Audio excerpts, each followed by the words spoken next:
In an open space office such as this one, it can get very noisy. This is why my colleagues use a headset during online calls. For me, as a hearing aid and cochlear implant users, headsets are not very comfortable because they hurt my ears when I put them on. This is why the second generation of Roger On comes with a headset mode. I can now place the Roger On using the stand on my desk and point it in my direction. Or I can attach it to my chest. Now the Roger On picks up my voice and my online counterpart can hear me loud and clear without background noise. I can now use the Roger On microphone with its integrated noise reduction technology, rather than the computer's microphone.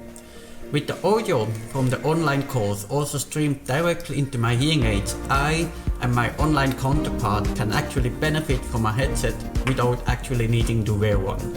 This is just one of the many features that Roger On offers for the modern workplace.